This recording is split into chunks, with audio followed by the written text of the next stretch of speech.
엄마가 또 쓰러졌어요. 전화기 너머 들려온 건 처음 듣는 어린아이의 떨리는 목소리였습니다. 그리고 그 순간 대한민국 최고 그룹의 성운그룹 회장 도연의 손끝이 굳어버렸습니다. 걸려온 전화의 번호는 8년 전 세상을 떠났다고 믿었던 아내 다인의 번호였기 때문입니다. 아무도 받지 않을 걸 알면서도 매일 밤 정신 나간 사람처럼 죽은 아내의 번호로 전화를 걸었어요. 그런데 그날 새벽 처음으로 누군가 전화를 받은 겁니다. 전화를 받은 건 아내가 아닌 아주 어린 아이였어요. 엄마가 며칠째 일어나지 않는다며 매우 다급한 목소리로 도움을 요청했습니다. 수천억 원을 가진 그는 하던 일을 그대로 둔 채 맨발로 한밤중에 뛰쳐나갔어요. 그리고 도착한 곳에 바라본 진실은 그가 믿어왔던 8년의 시간이 산산이 무너져 내린 것이었습니다. 대체 그들에겐 어떤 일이 있었던 걸까요? 안녕하세요. 빗속 사연입니다. 사연 시작 전에 어디서 듣고 계신지 댓글 남겨주시고 구독과 좋아요를 눌러주시면 그곳에 행운이 가득하시길 바라겠습니다. 사연 시작합니다. 사람은 정말 잊은 사람에게는 전화를 걸지 않습니다. 성운그룹 회장 도연은 그걸 누구보다 잘 아는 사람이었습니다. 그래서 더 이상하지요. 8년이 지났는데도 그는 밤이 되면 아직도 같은 번호를 눌렀으니까요. 서울 한복판 성운그룹 본사 최상층 집무실. 자정을 넘긴 시간이라 비서들도 모두 퇴근한 뒤였습니다. 넓은 집무실에는 벽시계 초침 소리만 또렷하게 울리고 있었어요. 수조원이 움직이는 자리에 앉아있는 남자였지만 그 밤 도연 앞에 놓인 것은 결제 서류가 아니라 오래된 휴대전화 화면 하나뿐이었습니다. 화면에는 익숙한 두 글자가 떠 있었습니다. 유다인. 8년 전 장례까지 직접 치른 아내의 이름이었지요. 도연은 한동안 그 이름만 바라보았습니다. 누군가는 미련이라 했고 누군가는 병이라고 했지만 그는 끝내 그 번호를 지우지 못했습니다. 그 번호까지 없애버리면 다인이 이 세상에 단 한 번도 없었던 사람처럼 느껴질까 두려웠기 때문입니다. 그는 늘 하던 것처럼 통화 버튼을 눌렀습니다. 원래라면 곧바로 익숙한 안내음이 나와야 했습니다. 전원이 꺼져 있다는 이제는 너무 익숙해져 버린 차가운 기계음 말입니다. 그런데 그날 밤은 달랐습니다. 뚝 짧은 연결음이 흘렀습니다. 도연의 눈빛이 얼어붙었습니다. 그는 휴대전화를 귀에서 떼어 화면을 다시 확인했습니다. 분명 다인의 번호였습니다. 잘못 누른 것도 아니었고 착각할 수도 없는 번호였어요. 다시 귀에 가져다 댔습니다. 한 번, 두 번, 규칙적인 신호음이 집무실의 정적을 찍고 흘렀습니다. 도연은 숨조차 제대로 쉬지 못했습니다. 심장이 너무 세게 뛰어서 귀 안쪽까지 울리는 것 같았지요. 그때였습니다. 전화가 연결됐습니다. 하지만 들려온 건 다인의 목소리가 아니었습니다.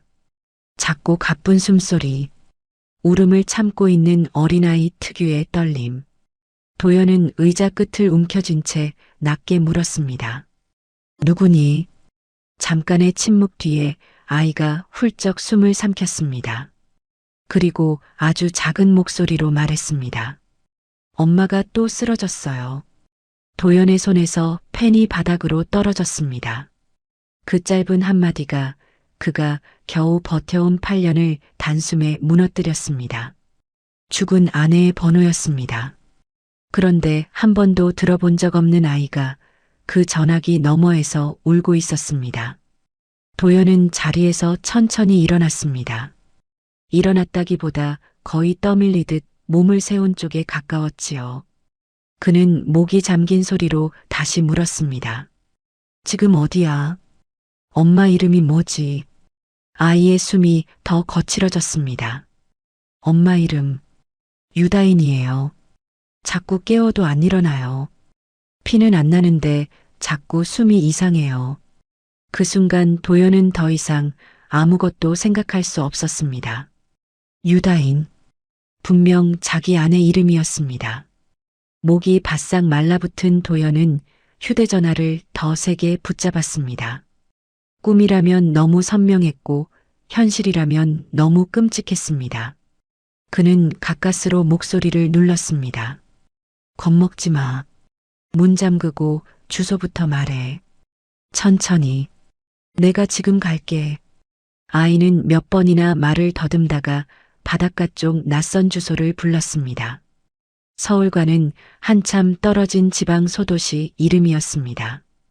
도연은 그 주소를 듣는 내내 손끝이 차갑게 식어갔습니다. 전화를 끊자마자 그는 비서도 부르지 않았고 기사도 찾지 않았습니다. 넥타이도 제대로 풀지 못한 채 책상 위 차키를 움켜쥐고 집무실을 나섰습니다. 복도를 가르는 발걸음이 너무 빨라 늦은 밤 경비 직원들조차 놀라 돌아볼 정도였어요. 엘리베이터 문에 비친 자신의 얼굴을 보는 순간 도연은 잠깐 숨이 막혔습니다. 늘 차갑고 빈틈없던 재벌 회장의 얼굴이 아니었습니다.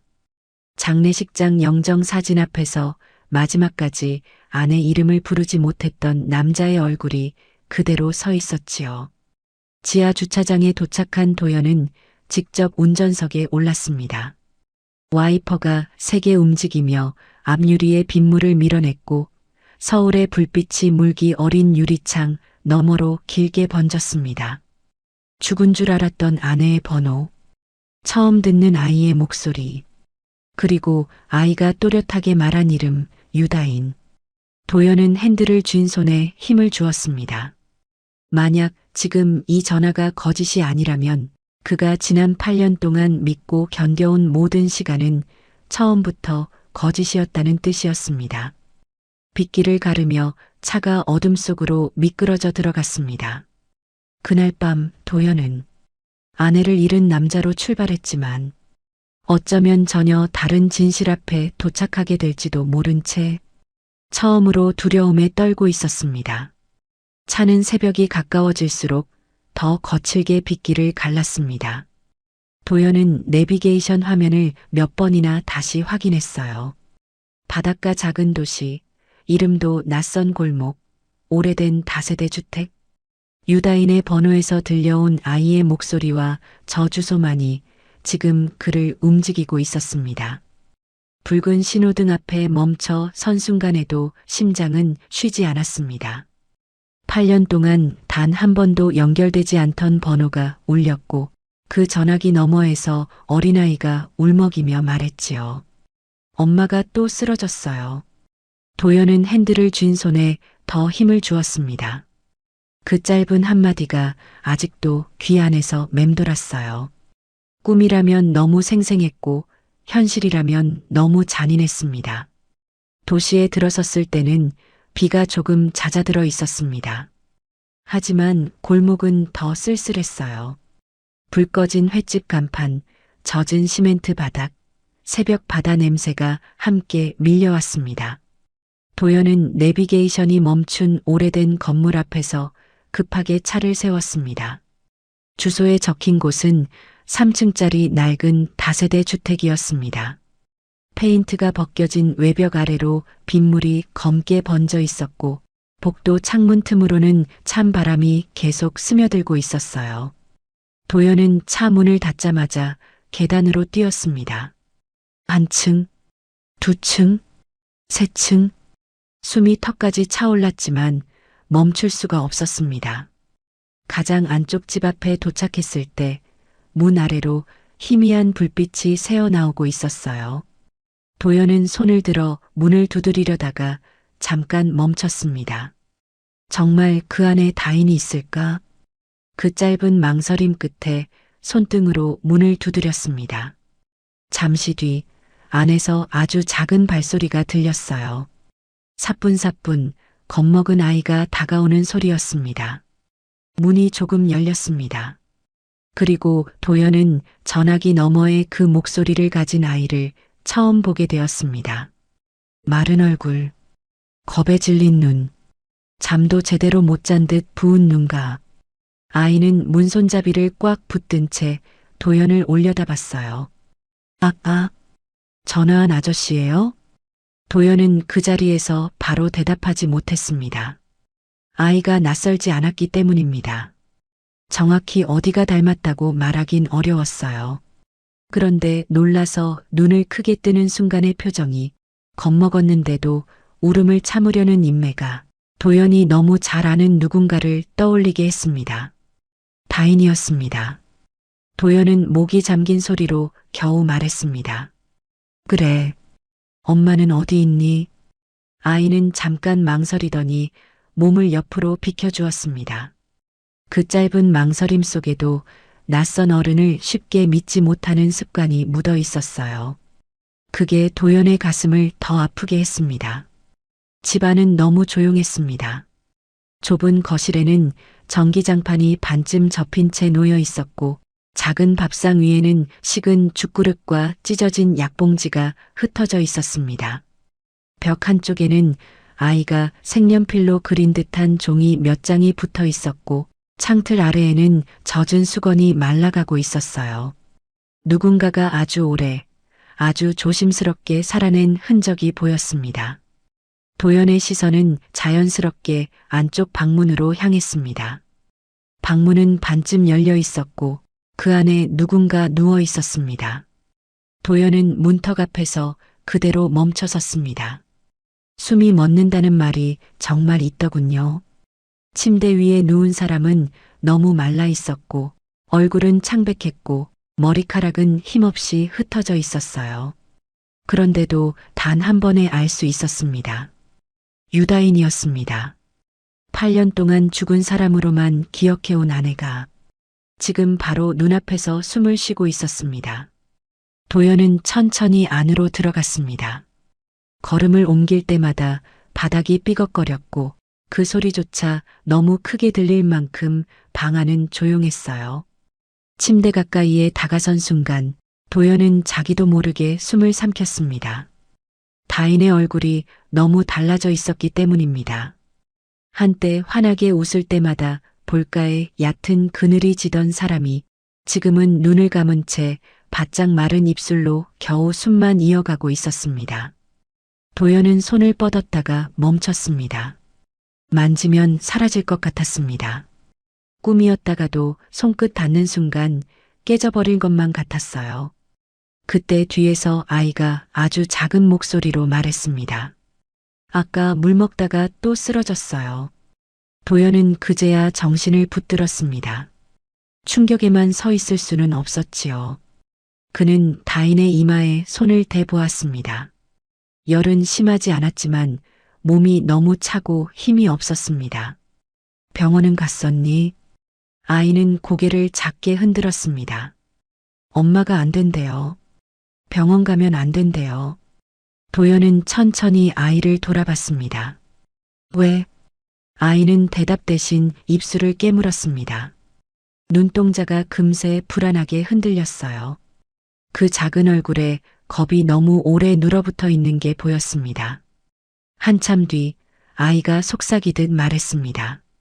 경찰 아저씨도 안 된다고 했어요. 그 말에 방 안의 공기가 달라졌습니다. 도연은 바로 묻지 못했습니다. 다인이 살아있다는 사실만으로도 세상이 뒤집혔는데 그 살아있는 시간이 누군가를 피해 숨어있는 시간이었단 뜻이 되었으니까요. 그는 다시 침대 옆을 바라봤습니다. 약봉지는 병원마다 제각각이었고 처방 날짜도 들쭉날쭉했습니다. 한 곳에서 꾸준히 치료받은 흔적이 아니었어요. 급할 때마다 다른 곳을 전전한 사람의 흔적이었습니다. 도연의 목 안쪽이 타들어갔습니다. 수많은 병원을 가진 성운그룹 회장이 정작 자기 아내가 이런 방에서 변변한 치료도 못 받고 버텨온 시간을 모르고 있었다는 사실이 그를 견딜 수 없게 만들었어요. 하지만 아이 앞에서는 무너지면 안 됐습니다. 도연은 침대 곁에 놓인 컵을 치우고 이불을 조금 바로잡아 주었습니다. 그 손길이 예상보다 훨씬 조심스러워 오히려 그 자신이 놀랄 정도였어요. 그리고 아이를 보며 최대한 부드럽게 물었습니다. 이름이 뭐니? 아이는 방문 쪽에 붙어 선 채 한참 망설였습니다. 낯선 사람에게 이름을 말하는 것조차 익숙하지 않은 듯 했지요. 하람이요. 그 순간 도연의 손끝이 미세하게 떨렸습니다. 예전에 다인이 웃으며 그런 말을 한 적이 있었어요. 나중에 아이가 생기면 이름에 하늘 하자가 들어갔으면 좋겠다고. 구름이 많은 날에도 위를 올려다보면 하늘은 늘 있다고. 그래서 아이 이름은 그런 마음이면 좋겠다고 했었습니다. 그 오래된 말이 벼락처럼 돌아왔습니다. 도연은 한동안 아무 말도 하지 못했습니다. 하람은 그런 도연을 이상한 눈으로 바라보다가 이내 익숙한 듯 다인 곁으로 가서 이불 끝을 조심스럽게 끌어올렸어요. 너무 자연스러운 손길이었습니다. 아이가 이렇게 익숙하다는 건 이 장면이 오늘 처음이 아니라는 뜻이겠지요.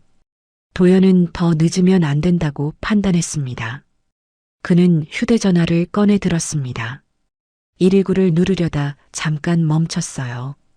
아이의 불안한 눈과 경찰 아저씨도 안 된다는 말이 자꾸 걸렸기 때문입니다.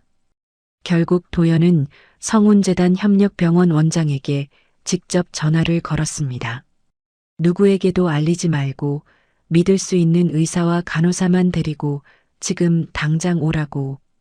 기록도 보고도 질문도 최소한으로 하라고.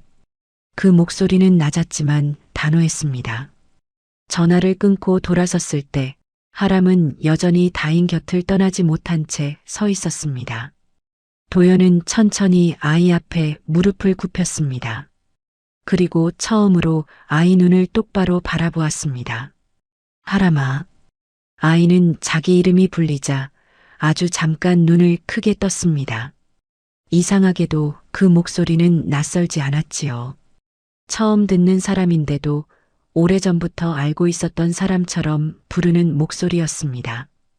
도연은 아이에게 더 묻지 않았습니다. 지금은 캐묻는 밤이 아니라 버티게 해야 하는 밤이라는 걸 알았기 때문입니다. 바깥에서 다시 빗소리가 굵어졌습니다. 좁은 방 안에는 다인의 얕은 숨소리와 하람이 삼키는 울음소리, 그리고 도연의 거칠어진 호흡만 남아 있었습니다. 도연은 그제야 분명히 알았습니다. 오늘 밤 자신이 찾아낸 것은 죽은 줄 알았던 아내 한 사람만이 아니었습니다. 누군가를 무서워하며 숨어 살아온 시간, 병원도 경찰도 부르지 못한 두려움, 그리고 이유도 모른 채 엄마 곁을 지키며 너무 빨리 어른이 되어버린 아이. 그 모든 것이 이 작은 방 안에 함께 웅크리고 있었습니다. 그 순간 침대 위에 누운 다인의 손가락이 아주 미세하게 움직였습니다. 도연과 하람은 동시에 그 손끝을 바라봤습니다. 그리고 다음 순간 8년 전 죽은 사람으로 묻혔던 다인이 아주 천천히 눈꺼풀을 떨기 시작했습니다. 다인의 눈꺼풀이 아주 미세하게 떨렸습니다. 도연은 침대 곁에 선 채 숨도 쉬지 못했어요. 하람도 엄마 손끝만 바라보며 꼼짝하지 않았지요. 방 안에는 빗소리와 젖은 이불 냄새, 그리고 겨우 이어지는 다인의 숨소리만 남아 있었습니다. 잠시 뒤 다인이 천천히 눈을 떴습니다. 흐릿한 시선이 한참 천장을 헤매다가 도연에게 닿았어요. 그 순간 다인의 눈빛이 흔들렸습니다. 반가움보다 먼저 믿을 수 없다는 놀람과 깊은 두려움이 한꺼번에 스쳤지요. 도연 씨? 그 한마디에 도연의 가슴이 무너졌습니다. 8년 동안 단 한 번도 다시 듣지 못할 거라고 생각했던 목소리였어요. 그는 가까스로 입술을 떼었습니다. 응, 나야. 다인은 금방이라도 울 것 같은 얼굴이 되었습니다. 그런데 이상하게도 눈물보다 먼저 번진 건 공포였어요. 다인은 비틀거리며 몸을 일으키려 했고 도연이 급히 붙잡자 떨리는 손으로 그의 팔을 밀어냈습니다. 왜 왔어요? 왜 여기까지 왔어요? 그 말은 야속하다기보다 절박했어요. 도연은 한순간 말문이 막혔습니다. 8년 만에 다시 만난 사람이 어떻게 지냈느냐도 아니고 왜 왔느냐부터 묻고 있었으니까요. 내 번호였어. 하람이가 전화했어. 내가 쓰러졌다고. 도연의 말이 끝나자 다인의 얼굴이 순식간에 하얗게 질렸습니다. 그녀는 곧장 하람을 찾았어요. 하람은 엄마가 자기를 부르자 바로 침대 곁으로 다가왔습니다. 엄마 미안해. 안 일어나서. 아이의 목소리는 작았지만 너무 익숙하게 떨렸습니다. 처음 겪는 일이 아니라 여러 번 같은 밤을 지나온 아이처럼 하람은 울지도 못하고 다인의 손부터 붙잡았지요. 그 모습에 다인의 눈가가 먼저 젖었습니다. 아니야, 잘했어. 너무 잘했어. 말은 그렇게 했지만 다인의 시선은 자꾸만 현관 쪽으로 향했습니다. 누가 들이닥칠까 두려워하는 사람처럼 문이 닫혀 있는지 몇 번이나 확인했어요. 그 짧은 시선만으로도 도연은 알 수 있었습니다. 이건 단순한 가난이나 병이 아니었습니다. 다인아. 도연이 조심스럽게 이름을 불렀습니다. 대체 무슨 일이 있었던 거야? 넌 죽은 줄 알았어. 장례도 치렀고 나는. 끝내 뒷말은 삼켰습니다. 그날 영정 사진 앞에 서 있던 자신의 얼굴이 떠올랐기 때문이었어요. 살아있는 사람처럼 울지도 못하고 그렇다고 죽은 사람을 놓지도 못하던 그 시간 말입니다. 다인은 대답 대신 고개를 저었습니다. 그리고 거의 입술만 움직이는 소리로 말했지요. 지금은 길게 말하면 안 돼요. 여기 왔다는 것도 아무한테도 알리면 안 돼요. 도연의 표정이 굳었습니다. 그는 다인의 말투에서 설명보다 오래된 습관을 들었어요. 누군가를 두려워하며 살아온 사람만이 갖게 되는 먼저 숨고 먼저 입을 막는 버릇이었습니다. 누가 널 이렇게 만든 거야? 짧은 질문이었지만 도연의 목소리는 달라져 있었습니다. 회장실에서 보고를 받던 목소리가 아니었어요. 잃어버린 시간을 붙잡으려는 남자의 목소리였지요. 다인은 한참 동안 아무 말도 하지 않았습니다. 대신 하람을 자기 쪽으로 더 끌어당겼어요. 마치 누가 와서라도 아이를 데려갈까봐 먼저 품 안으로 숨기려는 사람처럼 말입니다. 하람이부터 먼저 숨겨야 해요. 그 한마디에 도연의 등줄기를 차가운 것이 훑고 지나갔습니다. 병원도 안 되고 경찰도 안 되고 누군가 알면 안 된다는 말까지. 지금까지 눈앞에 보였던 조각들이 하나로 맞춰지기 시작했지요. 누구한테서 숨겨? 다인은 대답하려다 갑자기 기침을 쏟았습니다. 가느다란 어깨가 잘게 흔들렸고 하람은 기다렸다는 듯 컵을 들고 달려왔어요. 물컵을 받쳐주는 그 작은 손이 너무 익숙해서 도연은 또 한 번 말문이 막혔습니다. 아이는 너무 빨리 엄마를 돌보는 법을 배웠습니다. 다인이 겨우 숨을 고른 뒤 입을 열었어요. 그날 사고 나던 날 기억하세요? 도연의 시선이 천천히 다인에게 고정됐습니다. 잊을 수 없는 날이었지요. 비가 오던 밤 급하게 돌아오던 길 다인이 무언가 말하려던 찰나에 차가 크게 흔들렸고 그 다음부터 기억은 잘려나가 있었으니까요. 기억해. 다인의 손끝이 이불 위에서 떨렸습니다. 그녀는 입술을 깨물었다가 아주 힘겹게 말을 꺼냈어요. 그거 그냥 사고 아니었어요. 방 안 공기가 뚝 끊어진 것처럼 느껴졌습니다. 하람도 두 어른 얼굴을 번갈아 보며 숨을 죽였지요. 도연은 한동안 아무 말도 할 수 없었습니다. 다인이 먼저 눈을 감았습니다. 지금도 그날을 떠올리는 게 견디기 어려운 사람처럼 이마가 작게 찌푸려졌어요. 차가 한 번 밀린 게 아니었어요. 누가 뒤에서 일부러 들이받았어요. 병원에 실려간 뒤에도 이상한 사람들이 계속 있었어요. 그때 알았어요. 나랑 아이가 같이 있으면 안 된다는 걸.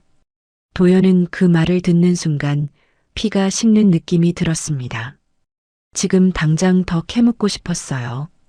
누가 그랬는지, 왜 그랬는지, 어떻게 8년이나 이런 시간을 견뎠는지 전부 묻고 싶었습니다. 하지만 다인의 얼굴이 너무 창백했습니다. 말 한마디 할 때마다 목숨을 깎아 쓰는 사람처럼 보였지요. 도연은 두 손을 꽉 쥐고 숨을 눌렀습니다. 그때 현관문 쪽에서 조심스러운 노크가 들렸습니다.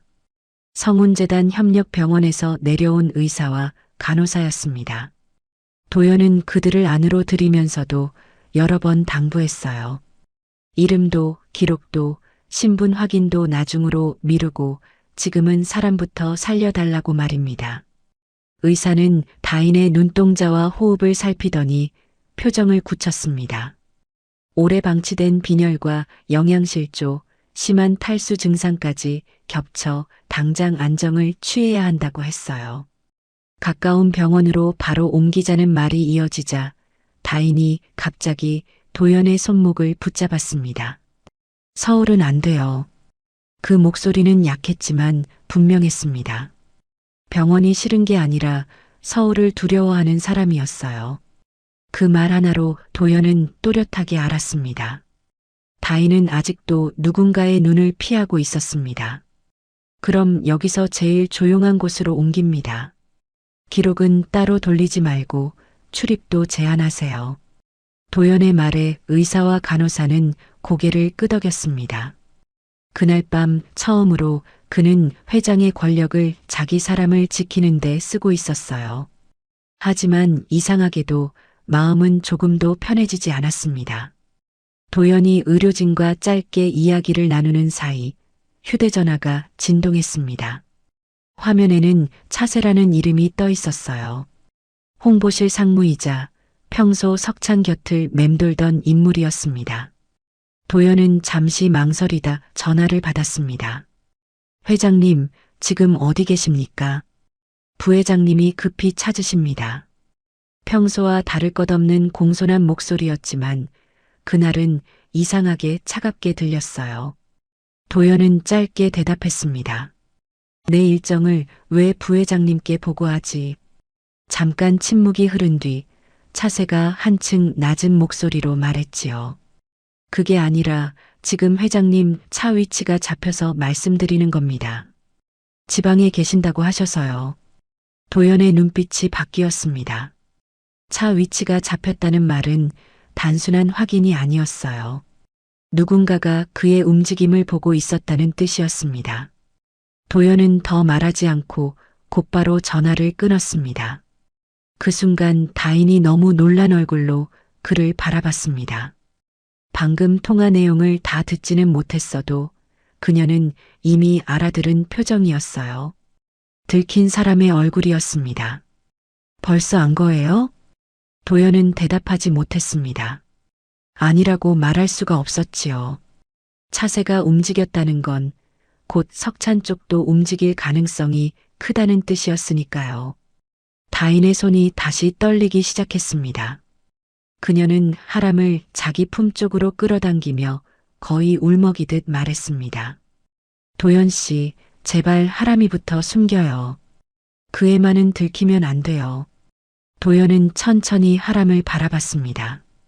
벽 쪽에 붙어 선 아이는 울지도 못한 채 엄마와 도연 얼굴만 번갈아 보고 있었어요. 그리고 그 순간 다인이 끝내 꺼내지 않으려 했던 마지막 말이 흘러나왔습니다. 하람이 당신 아이예요. 세상 소리가 한순간 멎었습니다. 도연은 이미 마음 한구석으로 알고 있었는지도 모릅니다. 아이의 눈매와 겁먹었을 때 입술을 깨무는 습관과 설명할 수 없는 끌림이 자꾸만 자신을 붙들었으니까요. 그런데도 사실은 짐작과는 전혀 다르게 사람을 무너뜨렸습니다. 도연은 천천히 하람을 바라봤습니다. 한 번도 안아보지 못했던 8년이, 한 번도 이름 불러주지 못했던 시간들이 그 작은 얼굴 위에 고스란히 올려져 있었어요. 하람은 그 시선을 견디지 못하겠다는 듯 눈을 내리깔았습니다. 의료진이 들것을 준비하는 사이 도연은 아무 말도 하지 못했습니다. 다만 다인의 손 위에 자기 손을 조용히 덮었지요. 그리고 아주 낮고 단단한 목소리로 말했습니다. 이제 내가 지켜. 그 말이 끝나기 무섭게 복도 끝에서 누군가 빠르게 올라오는 발소리가 들렸습니다. 의사도 간호사도 아닌 발소리였습니다. 젖은 구두가 콘크리트 바닥을 세게 치는 소리였어요. 도연은 반사적으로 몸을 돌려 현관 쪽을 바라봤고 다인은 눈을 질끈 감으며 하람을 더 세게 끌어안았습니다. 그날 밤 도연은 죽은 줄 알았던 아내와 처음 보는 아들을 되찾은 것이 아니라 이제 막 자신들을 향해 다시 움직이기 시작한 오래된 위협과 마주하고 있었습니다. 복도 끝에서 들려오던 발소리는 점점 가까워졌습니다. 도연은 반사적으로 현관 쪽으로 몸을 돌렸어요. 다인은 하람을 품 안으로 더 끌어당겼고 하람은 엄마 옷자락을 붙든 채 숨까지 죽였지요. 젖은 구두가 계단 모서리를 세게 밟는 소리가 문 앞에서 멈췄을 때 방 안 공기까지 얼어붙는 것 같았습니다. 잠시 뒤 문 밖에서 낮은 목소리가 들렸습니다. 회장님, 저 인수입니다. 도연은 그제야 짧게 숨을 내쉬었습니다. 문을 열자 비에 젖은 인수가 서 있었어요. 늘 정갈하던 사람인데도 그날은 넥타이까지 비뚤어져 있었습니다. 그 얼굴만 봐도 상황이 이미 평범하지 않다는 걸 알 수 있었지요. 인수는 방 안을 한번 둘러본 뒤 아무 말 없이 고개를 숙였습니다. 침대 위에 다인, 그 곁에 선하람, 그리고 굳은 얼굴에 도연까지. 그는 놀란 기색을 오래 드러내지 않았습니다. 다만 문을 닫자마자 아주 낮은 목소리로 말했어요. 오래 계시면 안 됩니다. 다인의 눈빛이 바로 흔들렸습니다. 하람도 인수의 말뜻은 다 모르면서 엄마 손을 더 세게 붙들었지요. 도연은 짧게 물었습니다. 무슨 일이야? 회장님 차량 기록을 본사 쪽에서 다시 조회했습니다. 아직 여기라는 것까진 모를 겁니다. 하지만 오늘 밤 안에 움직여야 합니다. 그 말은 다인에게 칼처럼 꽂혔습니다. 그녀는 하람을 감싼 팔에 힘을 주며 거의 숨 넘어가는 목소리로 말했어요. 들킨 거예요? 도연은 곧바로 다인 곁으로 갔습니다. 아직은 아니야. 하지만 그 말에 확신을 싣기는 어려웠습니다. 차량 기록을 뒤쫓기 시작했다는 건 누군가 이미 도연의 움직임을 의심하고 있다는 뜻이었으니까요. 8년 동안 숨어 살던 다인에게는 그 정도 신호만으로도 공포가 다시 되살아나기에 충분해 보였습니다. 의사는 다인의 상태를 다시 살핀 뒤 곧바로 옮겨야 한다고 했습니다. 이곳은 너무 춥고 너무 취약하며 오래 버틴 몸이 더는 버티기 어려운 상태라고 했지요. 하지만 서울로 올리자는 말이 나오자 다인은 눈을 감은 채 힘겹게 고개를 저었습니다. 서울은 안 돼요. 도연은 한순간도 망설이지 않았습니다. 서울 안 갑니다. 가까운 곳에 재단 별관이 있어. 이름도 기록도 빼고 쉬게 할 수 있는 곳이야. 거긴 아무도 쉽게 찾지 못해. 다인은 그 말을 듣고도 곧바로 안심하지 못했습니다. 오히려 먼저 하람을 끌어안은 채 도연을 바라봤어요. 믿고 싶은데 쉽게 믿을 수 없는 사람의 눈빛이었습니다. 하람이도 같이 가야 해요. 도연은 그 말을 듣는 순간 대답 대신 고개를 끄덕였습니다. 그 짧은 동작 하나에 다인의 눈가가 잠깐 젖었지요. 지금 그녀가 바라는 건 설명도 사과도 진실 규명도 아니었습니다. 오직 아이를 떼어놓지 않는다는 확답뿐이었어요. 이동 준비는 숨 돌릴 틈도 없이 시작됐습니다. 인수는 건물 뒤편으로 차량 2대를 붙였고 의료진은 다인에게 최소한의 처치를 한 채 들 것을 준비했어요. 하람은 엄마 손을 놓지 않으려 애썼습니다. 작은 손인데도 힘이 어찌나 센지 간호사가 몇 번이나 다정하게 달래야 했지요. 도연은 하람 앞에 무릎을 굽혔습니다. 하람아. 아이는 금세 도연을 올려다봤어요. 아직은 경계심이 남아 있었지만 방금 처음 들은 자기 이름의 울림을 기억하는 눈빛이기도 했습니다. 엄마 바로 옆에 갈 거야. 내가 떨어지지 않게 할게. 하람은 잠깐 망설이다가 아주 작게 물었습니다. 정말요? 도연은 그 짧은 질문 앞에서 가슴이 저려왔습니다. 그 나이 아이가 어른에게 가장 먼저 확인하는 말이 정말이냐는 것이라니요. 그는 하람이 흐트러진 운동화 끈을 조용히 매만져주며 말했습니다. 응, 정말. 아이의 눈이 아주 조금 흔들렸습니다. 8년 만에 처음으로 아들에게 해주는 약속이 그런 것이었다는 사실이 도연을 더 아프게 했지요. 새벽 공기가 얼굴을 때렸습니다. 들것이 좁은 계단을 내려갈 때마다 금속이 삐걱거리는 소리가 났고 하람은 그 뒤를 한 걸음도 떨어지지 않고 따라왔어요. 도연은 아이 어깨를 감싼 채 함께 내려왔습니다. 그 짧은 거리조차 누군가 보고 있을까 모두가 숨죽인 채 움직였지요. 차량은 바닷길을 조금 더 돌아 외곽으로 향했습니다. 본원 간판도 화려한 로비도 없는 작은 별관이었습니다.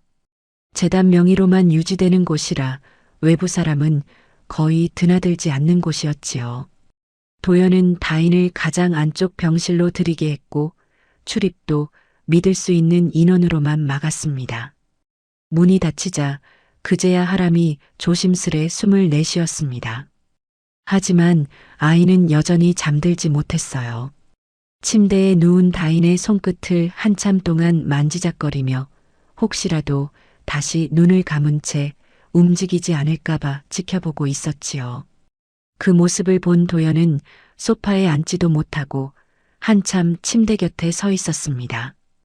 의사는 다인의 상태를 조심스럽게 설명했습니다. 오래된 빈혈과 영양실조, 제때 치료받지 못한 증상들이 겹쳐 있어 며칠은 안정을 봐야 한다고 했어요. 몸도 몸이지만 환자가 극심한 불안 상태라 작은 자극에도 상태가 흔들릴 수 있다는 말이 덧붙었습니다. 도연은 말없이 듣고만 있었습니다. 수많은 병원을 가진 성운그룹 회장이 정작 자기 아내를 이런 상태로 만든 8년을 몰랐다는 사실이 숨 쉬는 것조차 죄스럽게 느껴졌기 때문입니다. 의료진이 나가고 병실이 조용해졌을 때 인수가 도연에게 작은 봉투 하나를 건넸습니다. 아까 방에서 찾았습니다. 봉투 안에는 아이 그림 한 장이 들어 있었습니다. 파란 크레파스로 그린 집과 사람 셋. 맨 오른쪽 키 큰 사람 옆에는 삐뚤빼뚤한 글씨가 적혀 있었어요. 아빠. 도연은 한동안 그 종이에서 눈을 떼지 못했습니다. 하람이 직접 쓴 글씨였을 겁니다. 한 번도 본 적 없는 아버지를 아이는 저렇게라도 자기 그림 안에 세워두고 있었던 것이지요. 그 순간 침대 옆 의자에 기대 있던 하람이 아주 작은 목소리로 말했습니다. 엄마가 언젠가는 아빠도 우리 찾을 거라고 했어요. 도연은 고개를 천천히 들었습니다. 하람은 다인을 보며 말하고 있었지 도연 얼굴을 직접 보지는 못했어요. 근데 오래 안 오셔서 나는 가끔 그냥 엄마가 힘내라고 하는 말인 줄 알았어요. 그 말은 책망이 아니었습니다. 오히려 너무 오래 기다린 아이가 지쳐가며 혼자 정리해버린 슬픔에 가까웠지요. 도연은 목이 꽉 메어 아무 말도 하지 못했습니다. 한참 뒤에야 아이에게 손을 내밀었습니다. 하람아. 아이는 조심스럽게 손을 올렸어요. 작고 마른 손이었습니다. 도연은 그 손을 아주 가볍게 감싸쥐었습니다.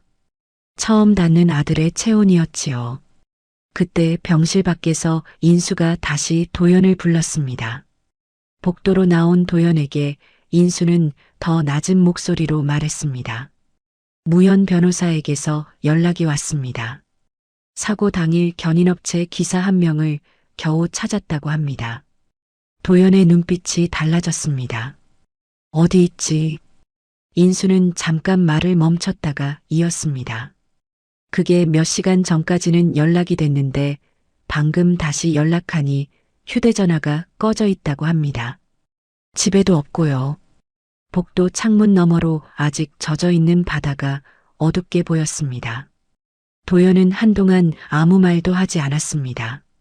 죽은 줄 알았던 아내는 살아 있었고 처음 만난 아들은 자기 손을 믿지 못하면서도 끝내놓지 않았고 8년 전 사고를 기억하는 사람은 이제 막 흔적제 사라지기 시작하고 있었습니다. 도연은 천천히 병실 안을 돌아봤습니다. 불안 속에서도 겨우 잠든 하람, 약한 숨을 이어가는 다인, 그리고 그 둘을 둘러싼 너무 늦은 진실까지. 그날 새벽 도연은 처음으로 분명히 알았습니다. 이건 과거를 다시 확인하는 일이 아니었습니다. 누군가 아직도 지우고 있는 진실을 자기 가족보다 한 발 앞서 붙잡아야 하는 싸움이었지요. 별관의 아침은 조용했지만 편안한 아침은 아니었습니다. 밤새 비를 맞은 창문에는 물기가 길게 남아 있었고 복도 끝에서는 간호사 발소리도 일부러 죽인 듯 작게 오갔지요.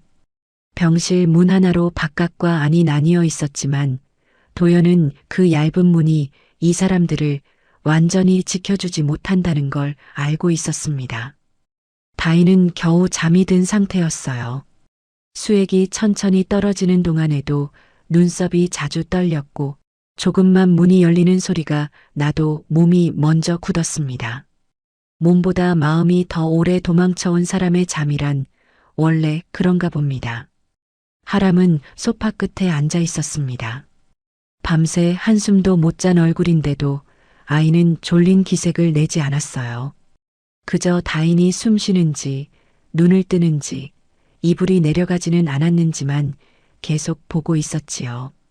그 나이에 장난감보다 먼저 엄마의 호흡을 확인하는 버릇이 생긴 아이였습니다. 도연은 병실 문을 닫고 조용히 하람 앞에 섰습니다. 잠깐 망설이다가 아이 앞에 작은 우유팩과 빵을 내려놓았어요. 조금이라도 먹자. 하람은 바로 손대지 않았습니다. 대신 우유팩만 내려다보다가 아주 작은 목소리로 물었지요. 엄마 또 다른 데 가요? 도연은 그 질문에 바로 대답하지 못했습니다. 이 아이에게는 옮긴다는 말이 곧 도망치는 말이었을지도 모르니까요. 그는 한참 뒤에야 조심스럽게 말했습니다. 당분간은 안 가. 여기서 엄마 아픈 것부터 낫게 할 거야. 하람은 고개를 들지 않은 채 다시 물었어요. 진짜요? 도연은 그 두 글자 앞에서 숨이 막혔습니다. 7살 아이가 가장 먼저 확인하는 게 정말이냐는 말이라니요. 너무 많은 약속이 깨진 아이만이 그렇게 묻지요. 도연은 아이 곁에 천천히 앉았습니다. 그리고 하람 손에 들려있던 빵 봉지를 조심스럽게 열어주었습니다. 응, 진짜야. 하람은 그제야 아주 작게 빵을 한 입 베어 물었습니다. 입이 작은 아이는 오래오래 씹었고 그동안에도 시선은 줄곧 침대 위 다인에게 가 있었어요. 도연은 그 모습을 가만히 바라보았습니다. 저렇게 작은 아이가 자기가 없는 8년을 대신 버티고 있었던 것이지요. 한참 뒤 하람이 또 입을 열었습니다. 엄마가 가끔 그랬어요. 아빠는 나쁜 사람이 아니라고. 도연의 시선이 천천히 아이에게로 향했습니다. 근데 오래 안 와서 나는 그냥 엄마가 울지 말라고 하는 말인 줄 알았어요. 그 말은 원망이라기보다 너무 오래 기다리다 지쳐버린 아이의 솔직한 마음이었습니다. 그래서 더 아팠어요. 도연은 금방 대답하지 못했습니다.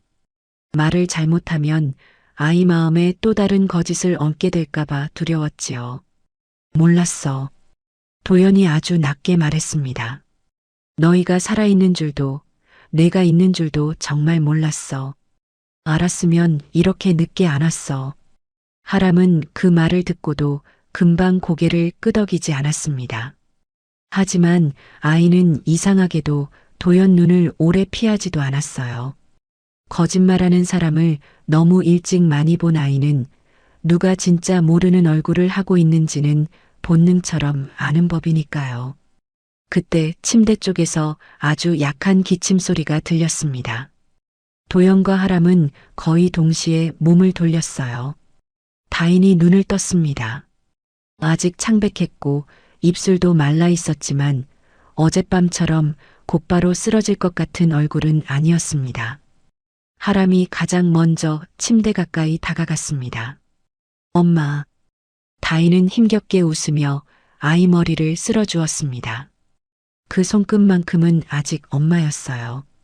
도연은 물컵을 들어 빨대를 다인 쪽으로 가까이 가져다 주었습니다. 다인은 컵을 보다가 잠시 도연을 올려다봤지요. 고마워요. 그 짧은 말이 너무 멀게 돌아온 말 같아서 도연은 오히려 가슴이 더 아팠습니다. 원래 부부 사이에 고맙다는 말은 이런 상황에서 처음 나오는 게 아니니까요. 하람이 간호사에게 잠깐 나가보라는 말을 듣고 병실 밖으로 나간 뒤에야 도연은 침대 곁 의자를 조금 더 가까이 끌어당겼습니다. 이제 말해줘. 다인은 금방 대답하지 않았습니다. 창밖을 잠깐 바라보다가 아주 마른 숨을 내쉰 뒤 입을 열었어요. 당신 깨어나기 전부터 이상했어요. 도연은 말없이 들었습니다. 내가 병실에 누워 있는데 복도에서 같은 구두 소리가 자꾸 왔다 갔다 했어요. 간호사도 아니고 의사도 아닌데 문 앞에서 멈췄다가 다시 가고 내 이름을 2번 확인하는 사람도 있었고요. 다인의 손이 이불 위에서 아주 조금 떨렸습니다. 그 손을 보는 것만으로도 그때의 공포가 아직 끝나지 않았다는 게 보였지요. 처음에는 그냥 사고가 커서 그런 줄 알았어요. 그런데 어느 날 밤 병실 문이 조금 열려 있었어요. 복도에서 누가 말하는 소리가 들렸어요. 도연의 눈빛이 서서히 굳어졌습니다. 다인은 한참 망설이다가 겨우 말을 이었습니다. 애까지 있으면 골치 아프다. 분명 그렇게 말했어요. 도연은 그대로 얼어붙었습니다. 다인은 눈을 감았다 뜨며 아주 조용히 말했지요. 그때 나 임신한 거 알고 있었어요. 아직 당신한테도 말 못했는데 어떻게 알았는지는 모르겠지만 누군가는 이미 알고 있었어요. 그 방 안에서 시간이 잠시 멈춘 것 같았습니다. 하람이 자기 아들이라는 사실은 이미 어젯밤 들었습니다. 그런데 지금 도연을 무너뜨린 건 다인이 혼자 그 사실을 품은 채 병원 복도에서 그런 말을 들었다는 것이었어요. 남편은 의식이 없고 주변에는 믿을 수 없는 얼굴들 뿐이고 뱃속 아이는 누군가에게 골치 아픈 존재로 불리고 있었던 겁니다. 그래서 도망친 거야. 도연의 목소리는 질문이라기보다 이미 답을 알아버린 사람의 목소리였습니다. 다인은 아주 천천히 고개를 끄덕였습니다. 당신 곁에 있고 싶었어요. 정말 하루만 더 기다리면 눈을 뜰 것 같기도 했고, 그런데 그 병실에 있으면 아이가 죽을 것 같았어요. 그 말은 울음보다 더 깊은 소리였습니다. 변명도 아니고 자기 선택을 정당화하려는 말도 아니었어요. 그저 8년을 다 끌고 와서 겨우 내놓는 진실 같았지요. 도연은 고개를 숙인 채 한동안 말을 하지 못했습니다. 원망은 이미 할 수 없었습니다. 이제 남은 건 자기 아내가 그런 공포 속에서 혼자 떠나야 했다는 사실을 견디는 일뿐이었어요. 문이 조용히 열리고 인수가 들어왔습니다. 그는 병실 안 분위기를 보고 잠깐 멈췄다가 도연에게 작은 물건 하나를 내밀었습니다. 오래된 손바닥만 한 녹음기였습니다. 다인 씨 가방 안쪽 주머니에서 찾았습니다. 다인의 표정이 순간 굳었습니다. 그녀는 그 물건을 보자마자 숨을 멈춘 사람처럼 가만히 있었지요. 도연이 천천히 물었습니다. 이게 뭐야? 다인은 한참 뒤에야 입을 열었습니다. 도망치기 전날 밤에 혹시 내가 잘못 들은 게 아닐까 싶어서 몰래 켜뒀어요. 그 복도에서 들은 소리요. 도연은 녹음기를 받아들었습니다. 손안에 작은 기계가 이상할 만큼 차갑게 느껴졌어요. 누가 나와? 잘은 몰라요. 문이 완전히 열린 것도 아니었고 목소리도 또렷하지 않았어요. 그래도 한 사람 말은 지금도 잊을 수가 없어요. 누구 목소리였어? 다인은 바로 대답하지 못했습니다. 대신 눈을 감은 채 아주 낮게 거의 속삭이듯 말했어요. 석찬 아버님 비서요. 그 사람 목소리는 내가 분명히 알아요. 도연의 손가락이 녹음기 가장자리를 천천히 눌렀습니다. 아직 재생 버튼도 누르지 않았는데 팔 안쪽까지 서늘해졌지요. 이 안에는 8년 동안 묻혀있던 밤의 숨소리가 그대로 남아있을지 몰랐습니다. 그때 하람이 다시 병실 안으로 들어왔습니다. 도연은 본능처럼 녹음기를 뒤집어 손에 감췄어요. 다인도 아들의 얼굴을 보자마자 눈빛이 달라졌습니다. 무너진 사람의 얼굴이 아니라 다시 버텨야 하는 엄마의 얼굴이었지요. 하람은 엄마 옆에 와 앉아 도연 쪽을 잠깐 바라봤습니다. 이제는 완전히 낯선 눈빛만은 아니었어요. 하지만 아직 아이가 알기에는 너무 무거운 것들이 병실 안에 떠다니고 있었습니다. 도연은 자리에서 천천히 일어났습니다. 잠깐 다녀올게. 다인은 그 말의 뜻을 금방 알았는지 아주 작게 고개를 끄덕였습니다. 하람은 아무것도 묻지 않았어요. 그저 엄마 손을 꼭 잡은 채 도연이 문 쪽으로 걸어가는 모습을 조용히 보고만 있었습니다. 복도는 병실 안보다 더 차갑고 조용했습니다. 도연은 끝 복도 비어있는 진료실 문을 열고 들어갔습니다. 문을 닫자 바깥 소리가 거의 들리지 않았어요. 그는 손안의 낡은 녹음기를 한참 동안 내려다보았습니다. 죽은 줄 알았던 아내가 뱃속 아이를 지키기 위해 품고 달아나야 했던 밤. 이름도 없이 숨어 자란 아들의 8년. 그리고 그 모든 시작이 되었을 복도 속 목소리까지. 도연은 마침내 엄지손가락으로 재생 버튼을 눌렀습니다.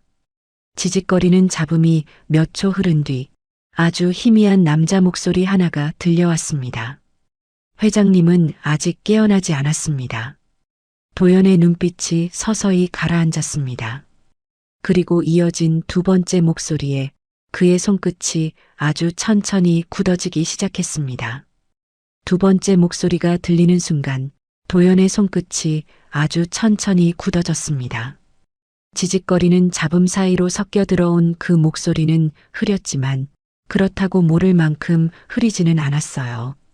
낮고 느린 말투, 끝 음절을 조금 눌러 말하는 습관, 사람을 다독이는 척하면서도 실제로는 결정을 이미 내려둔 사람의 목소리. 정석찬이었습니다. 도연은 녹음기를 귀에서 떼지 못한 채 그대로 서 있었습니다. 복도에서 문이 열리고 닫히는 소리, 멀리서 바퀴 끄는 소리, 문 여닫는 소리가 뒤섞여 있었지만 그날 밤 다인이 왜 도망쳐야 했는지는 이제 너무 선명해졌지요. 여자가 눈치챈 것 같으면 길게 끌지 마십시오. 도연은 본능처럼 정지 버튼을 눌렀습니다. 더 들을 수가 없었어요. 더 들으면 그날 밤 병원 복도에 혼자 서 있었을 다인의 얼굴이 너무 또렷하게 떠오를 것 같았습니다. 그는 빈 진료실 의자에 천천히 앉았습니다. 이제 와서 분노한다는 말은 너무 쉬웠습니다. 정말 견디기 어려운 건 자신이 살아있다고 믿었던 8년 동안 다인과 하람은 도망치며 살았다는 사실, 그리고 그 모든 시작점에 자기 가족이 있었다는 사실이었지요. 한참 뒤에야 도연은 다시 녹음기를 켰습니다. 이번에는 끝까지 듣지 못해도 적어도 놓치지는 말아야겠다고 마음먹었어요. 다시 같은 목소리들이 흘렀고 잠시 뒤 아주 짧게 다른 말이 들렸습니다. 검사 결과는 바꾸면 됩니다. 정확히 누구 목소리인지는 분명하지 않았습니다. 하지만 그 말만으로도 충분했어요. 다인이 말했던 아이가 단순한 짐작이 아니었다는 뜻이었으니까요. 도연은 녹음기를 천천히 끄고 손안에 쥐었습니다. 작은 기계 하나였지만 이상하게 무겁게 느껴졌지요. 그 무게는 단순한 플라스틱의 무게가 아니라 8년 동안 묻혀있던 밤의 무게 같았습니다. 문을 열고 복도로 나오자 인수가 기다리고 있었습니다. 도연 얼굴을 본 인수는 아무 말 없이 잠시 서 있었어요. 오랫동안 도연을 봐 온 사람답게 지금은 다독일 말보다 버틸 시간을 먼저 줘야 한다는 걸 알고 있었던 것이지요. 도연이 먼저 입을 열었습니다. 석찬 목소리였어. 인수의 눈빛이 무겁게 가라앉았습니다. 놀라기보다 언젠가 이 말을 듣게 될지도 모른다고 오래 준비한 사람의 얼굴이었습니다. 그리고 검사 결과를 바꾼다는 말도 나왔어. 그제야 인수는 아주 천천히 고개를 끄덕였습니다. 그럼 8년 전 병원 쪽에서 직접 손댄 사람이 있었다는 뜻입니다. 도연은 창밖을 한번 바라봤습니다. 바다는 흐렸고 밤새 쏟아진 비 때문에 유리창 바깥 풍경도 번져 보였어요. 그는 낮게 말했습니다. 무연한테 연락해. 어제 말한 그 간호사, 오늘 바로 만나. 인수는 곧장 움직였고 도연은 잠시 병실 문 앞에 멈춰 섰습니다. 문 하나를 사이에 두고 안쪽에는 다인과 하람이 있었지요. 진실은 이제야 겨우 문을 열고 있는데 저 두 사람은 그 문이 열릴 때마다 다시 닫힐 수도 있었습니다. 그래서 더 늦출 수 없었어요. 병실 안으로 들어가자 하람은 의자에 앉아 있다가 금세 몸을 바로 세웠습니다. 작은 손에는 색연필이 하나 들려 있었고 무릎 위 종이에는 창문과 집 비슷한 그림이 그려져 있었어요. 아이는 그림을 얼른 접으려다가 도연과 눈이 마주치자 손을 멈췄습니다. 도연은 종이를 빼앗듯 보지 않았어요. 다만 아이 곁에 천천히 앉아 물었습니다. 잠깐 나갔다 와야 할 것 같은데 엄마랑 있어줄 수 있겠니? 하람은 바로 대답하지 않았습니다. 아이에게 잠깐이라는 말은 금방 돌아온다는 뜻이 아니라 어쩌면 다시 떠나는 말일 수도 있었으니까요. 그게 얼굴에 그대로 보였지요. 또 가요? 그 질문은 너무 짧고 조용했지만 이상하게 사람 마음을 무너뜨렸습니다. 하람의 세상에서는 누군가 나간다는 말이 곧 남겨지는 일과 붙어 있었던 모양이었지요. 도연은 이번에는 피하지 않았습니다. 아이 앞에서는 모호한 말이 더 큰 두려움이 된다는 걸 이제 조금 알 것 같았거든요. 응, 가야 해. 그런데 저녁 되기 전엔 꼭 돌아와. 하람은 도연 얼굴을 한참 들여다봤습니다. 정말인지 또 어른들처럼 그냥 달래려는 말인지 확인하는 눈빛이었어요. 도연은 그 시선을 끝까지 피하지 않았습니다. 잠시 뒤 하람이 아주 작게 고개를 끄덕였습니다. 그럼 엄마 깰 때까지 내가 옆에 있을게요. 그 말이 너무 조용하고도 단단해서 도연은 목이 잠시 메었습니다. 7살 아이가 아니라 너무 오래 엄마를 지켜온 작은 보호자처럼 들렸기 때문입니다. 도연은 아이 머리를 조심스럽게 한번 쓸어주었습니다.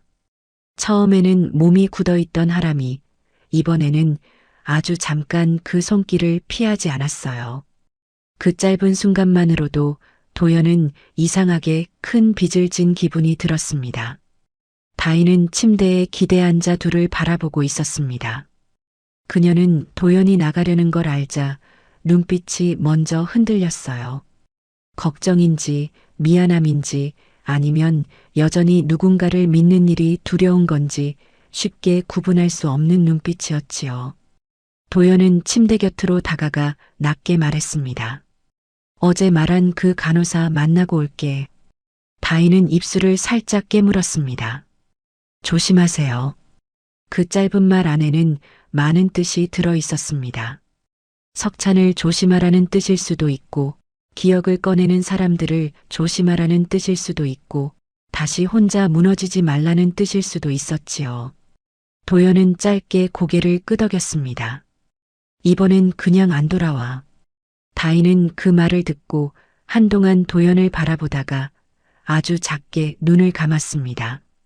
그 안에는 어젯밤보다 조금 덜 흔들리는 신뢰가 있었어요. 오전이 조금 지난 뒤 도연과 인수는 바닷가를 조금 벗어난 작은 요양병원으로 향했습니다. 건물은 낡았지만 안은 의외로 조용했어요. 복도에는 약 냄새와 소독약 냄새가 섞여 있었고 낮은 라디오 소리가 간호 스테이션 쪽에서 희미하게 흘러나왔습니다. 무연이 먼저 와 기다리고 있었습니다. 그는 목소리를 낮춰 말했어요. 이선미라는 간호사입니다.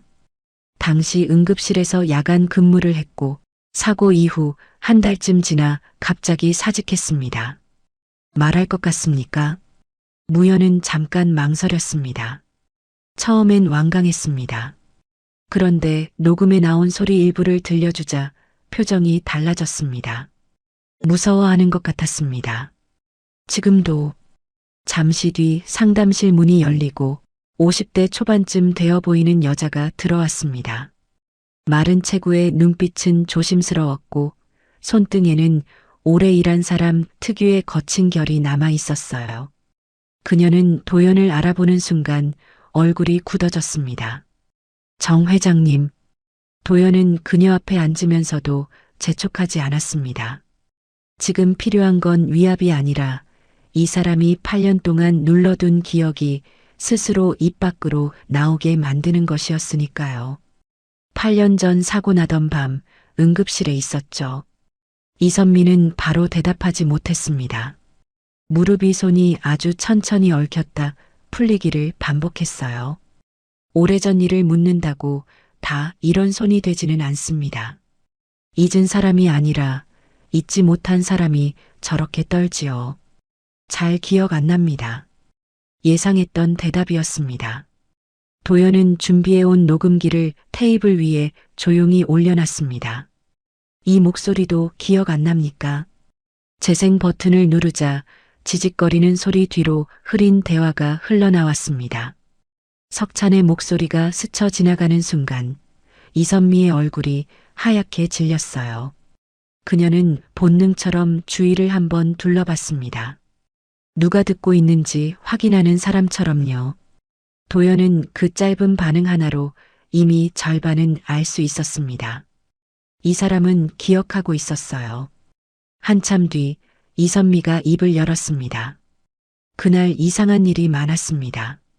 무연과 인수 모두 숨을 죽였습니다. 도연은 아무 말 없이 그녀를 바라보기만 했지요. 원래 그런 큰 사고면 경찰이 먼저 오고 응급실 기록도 순서대로 남습니다. 그런데 그날은 환자 들어온 지 얼마 안 돼서 정장 입은 남자 둘이 먼저 왔어요. 병원 직원도 아닌데 응급실 안까지 들어왔습니다. 누구였습니까? 이름은 몰랐어요. 하지만 한 사람은 자꾸 비서실에서 왔다고 했습니다. 그리고 여자 환자 차트에서 임신 가능성 체크된 부분을 다시 확인하라고 했어요. 도연의 눈빛이 낮게 가라앉았습니다. 이제 모든 조각이 한 점을 향해 모이고 있었지요. 이선미는 한 번 침을 삼킨 뒤 말을 이었습니다. 그날 처음 검사 들어갔을 때 분명 혈액 검사 결과에 임신 수치가 나왔습니다.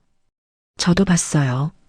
그런데 얼마 지나지 않아 차트가 바뀌었습니다. 상담실 안의 공기가 무겁게 내려앉았습니다. 바뀌었다는 게 무슨 뜻입니까? 이선미의 손끝이 더 심하게 떨렸습니다. 출력된 종이가 사라지고 새로 들어왔어요. 기계 오류라고 하더군요.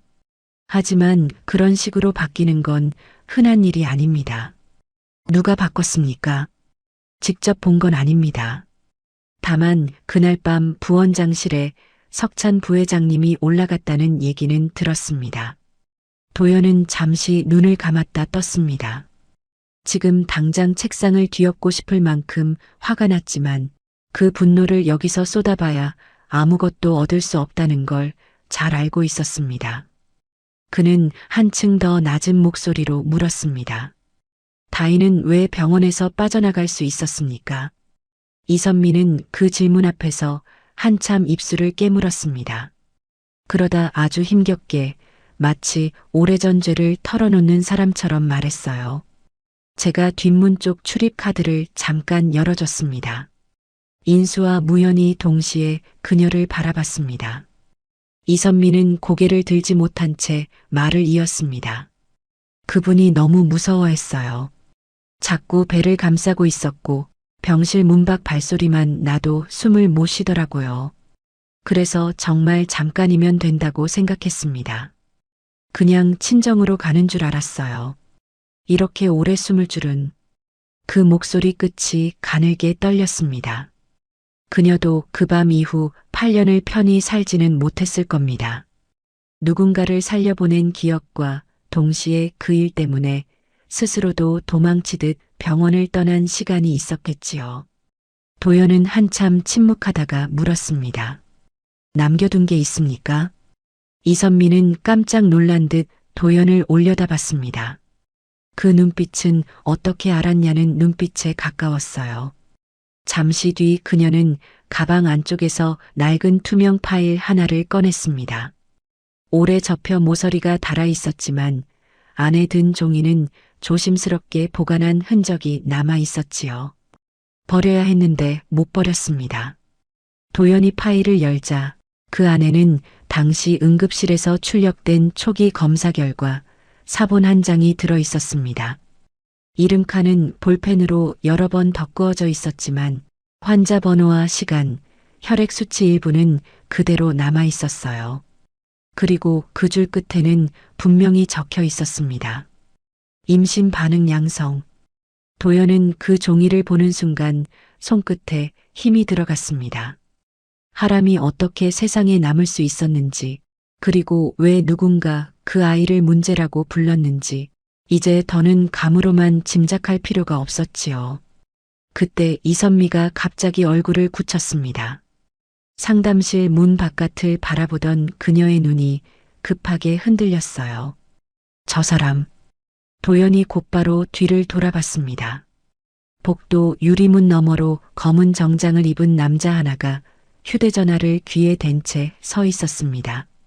병원 직원은 아닌 얼굴이었어요.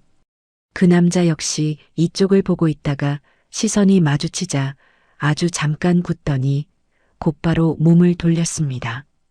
인수가 먼저 일어났습니다. 하지만 이미 늦었지요.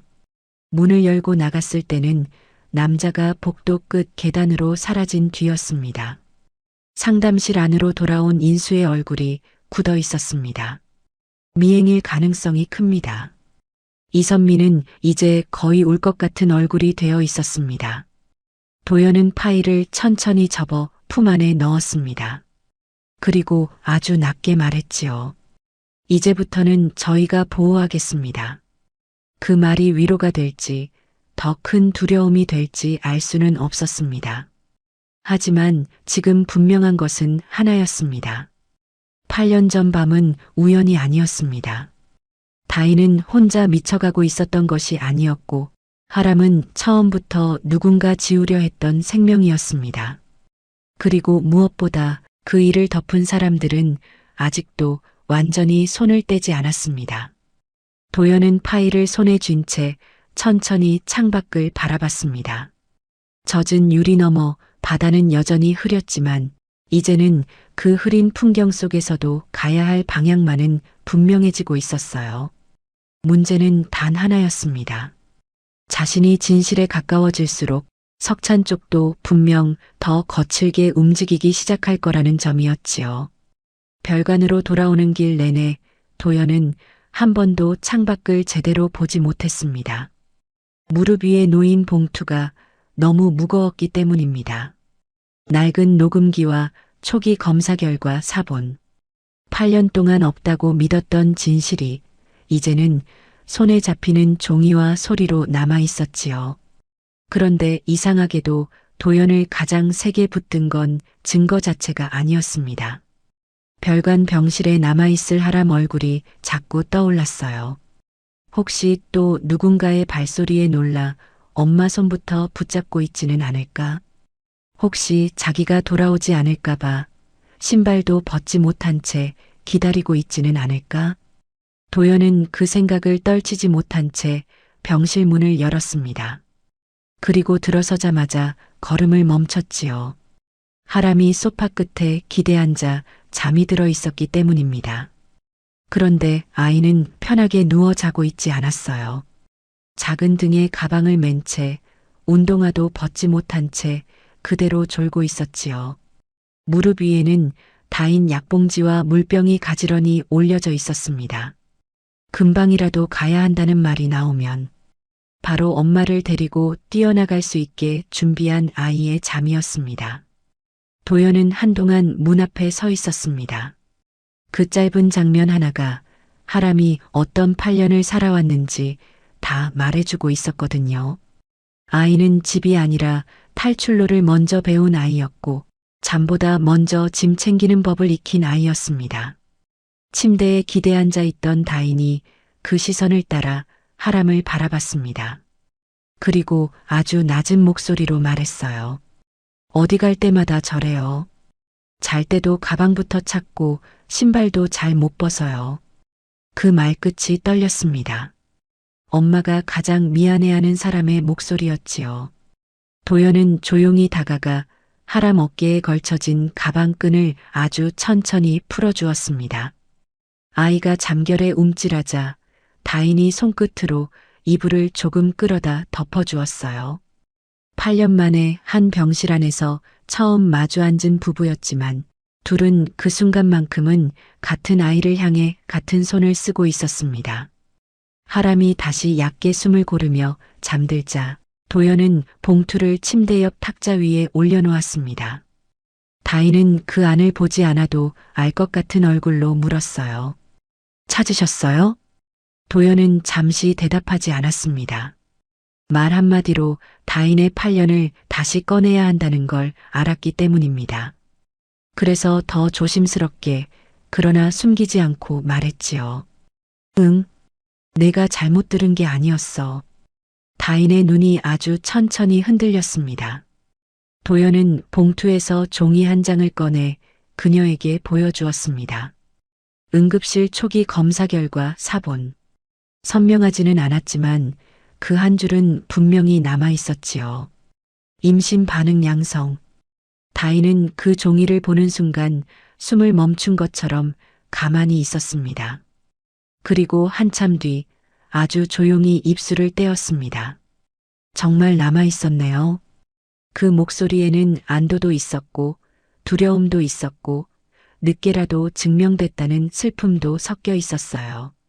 도연은 녹음기도 꺼내 그녀 손 가까이에 두었습니다. 복도에서 들었다던 목소리도 들었어. 석찬 작은아버지 목소리였어. 그 순간 다인의 어깨가 작게 떨렸습니다. 지금껏 혼자 끌고 온 공포가 누군가의 확인을 받는 순간 사람은 이상하게 더 약해지기도 하지요. 다인은 고개를 숙인 채 오래 말이 없었습니다. 그날 내가 미친 줄 알았어요. 도연은 그 말에 눈을 감았다 떴습니다. 아니야. 너는 미친 게 아니라 혼자였던 거야. 그 짧은 한마디에 다인의 눈가가 금세 붉어졌습니다. 그녀는 눈물을 참으려는 사람처럼 입술을 세게 다물다가 끝내 아주 작은 목소리로 말했어요. 혼자 도망친 게 아니에요. 정말 당신 두고 가고 싶지 않았어요. 그런데 배를 만질 때마다 살아야 한다는 생각밖에 안 들었어요. 도연은 원망할 수 없었습니다. 이미 그 감정은 다 타버렸지요. 지금 남은 건 너무 늦게 알게 된 사실 앞에서 무너지는 마음과 더 늦어지기 전에 끝내야 한다는 결심뿐이었습니다. 그는 다인 쪽으로 몸을 조금 더 가까이 옮겼습니다. 이제는 안 숨어. 다인이 고개를 들었습니다. 도연의 목소리는 차분했지만 어제와 달랐어요. 더 이상 도망치는 사람의 목소리가 아니었습니다. 오늘도 누가 우리를 보고 있었어. 여기까지 따라오는 사람이 있다는 건 숨는다고 끝나는 일이 아니라는 뜻이야. 우리가 한 발 물러서면 저쪽은 또 한 발 들어올 거고 하람이는 또 가방부터 맬 거야. 그 말에 다인의 시선이 잠든 하람에게로 갔습니다. 운동화도 벗지 못한 채 웅크린 작은 몸이 보였지요. 다인은 그 모습을 가만히 보다가 아주 힘겹게 고개를 끄덕였습니다. 무서워요. 도연은 그 말이 오히려 반가웠습니다. 괜찮다는 거짓말보다 훨씬 진짜였으니까요. 나도 무서워. 그런데 이번엔 무서워도 멈추진 않을 거야. 병실 안이 조용해졌습니다. 창밖에서는 해가 기울며 흐린 빛이 조금씩 누그러지고 있었고 하람의 고른 숨소리만 작은 방 안을 채우고 있었어요. 한참 뒤 다인이 입을 열었습니다.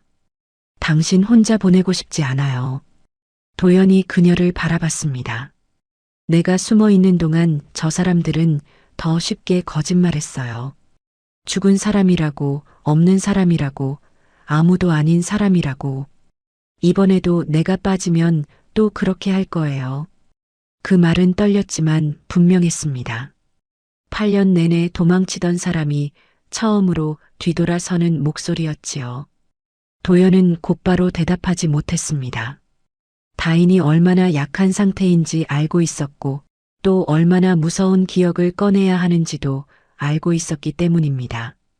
그때 소파에서 하람이 아주 작게 몸을 뒤척였습니다. 그리고 눈을 비비며 잠에서 깨어났지요. 아이는 자기가 잠들었다는 사실이 미안한 사람처럼 먼저 다인을 찾았습니다. 엄마, 도연이 다가가 말했습니다. 더 자도 돼. 하지만 하람은 고개를 저었어요. 잠에서 덜 깬 얼굴로도 제일 먼저 엄마 상태를 살피는 아이였습니다. 그러다가 하람 눈이 탁자 위 종이와 녹음기를 잠깐 스쳤고 이내 두 어른 얼굴을 번갈아 보았습니다. 우리 또 도망가요? 도연은 이번에도 피하지 않았습니다. 아니, 하람은 잠깐 멍하니 서 있었습니다. 아이 귀에는 그 말이 아직 익숙하지 않았을 겁니다. 이 집 저 집 옮겨다니며 살아온 세월 동안 대부분의 어른들은 조금만 있다 가자. 이번엔 금방 끝날 거야 같은 말만 했겠지요.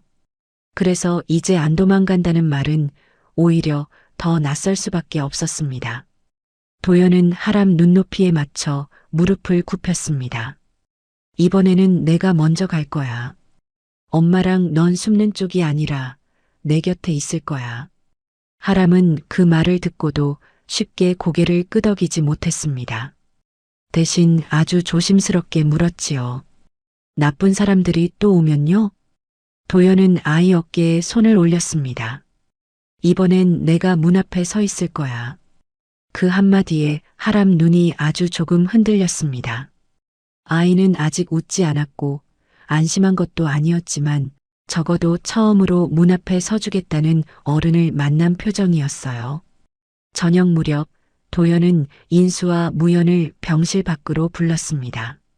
복도 끝 작은 회의실에는 성운그룹 본사 보안 책임자와 재단 감사팀장까지 와 있었지요. 도연은 회장 자리에 앉은 사람답게 짧고 정확하게 지시를 내렸습니다. 첫째, 별관 출입 기록 전부 잠급니다. 둘째, 부회장 측 인사 중 오늘 내 동선 조회한 사람 명단 가져오세요. 셋째, 내일 오전 긴급 이사회 소집합니다. 이유는 말하지 말고 전원 참석 통보만 해요. 인수와 무현 그리고 보안 책임자는 서로 눈빛을 주고받았습니다. 모두 상황이 심상치 않다는 걸 알고 있었지만 도연 목소리에는 망설임이 없었어요. 무현이 조심스럽게 물었습니다. 내일 바로 들어가시겠습니까? 도연은 한치 망설임도 없이 대답했습니다. 네. 더 끌수록 저쪽이 지울 시간이 많아집니다. 보안 책임자가 한 걸음 앞으로 나왔습니다. 부회장님 쪽에서 먼저 움직일 수도 있습니다. 차량, 기자, 내부 문서 다 건드릴 가능성이 있습니다. 도연은 아주 차갑게 웃지도 않은 채 말했지요. 그러라고 하세요. 이번엔 내가 숨어주지 않을 테니까. 그 말이 끝난 뒤 회의실 안은 잠시 적막해졌습니다. 성운그룹 회장 도연이 다시 회장처럼 말하기 시작한 순간이었으니까요. 하지만 이상하게도 이번에는 차가운 권력의 얼굴만은 아니었습니다. 그 뒤에는 늦게 되찾은 아내와 처음 본 아들을 잃지 않겠다는 남자의 얼굴이 함께 서 있었지요.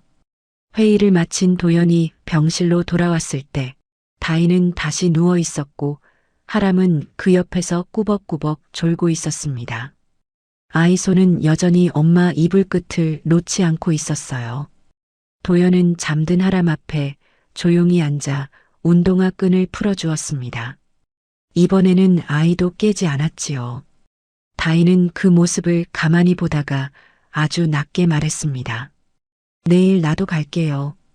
도연은 고개를 들었습니다. 몸이 아직 안 돼. 알아요. 그래도 가야 해요. 다인의 목소리는 약했지만 흔들리지 않았습니다. 내가 살아있다는 걸, 하람이가 당신 아들이라는 걸, 이번엔 남의 입이 아니라 내 입으로 말해야 해요. 도연은 한동안 그녀를 바라봤습니다. 8년 전 복도 끝을 도망치듯 걸어나가던 여자가 아니었습니다.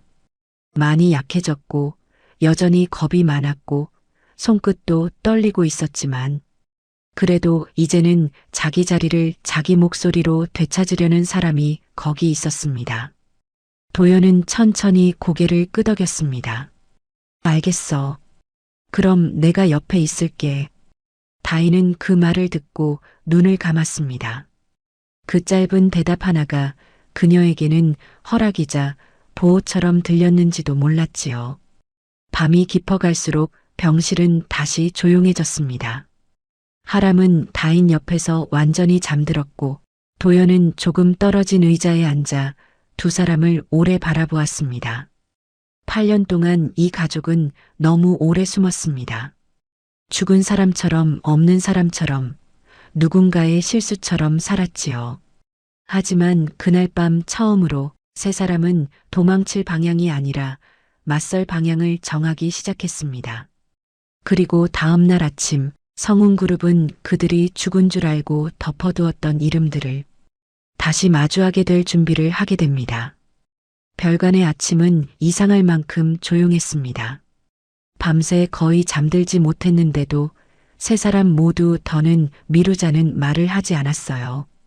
다인은 침대에 기대앉은 채 천천히 숨을 골랐고 하람은 엄마 옆 의자에 앉아 작은 손으로 주름진 이불끝만 만지작거리고 있었지요. 도연은 창가에 서서 한동안 흐린 하늘을 바라보다가 아주 천천히 돌아섰습니다.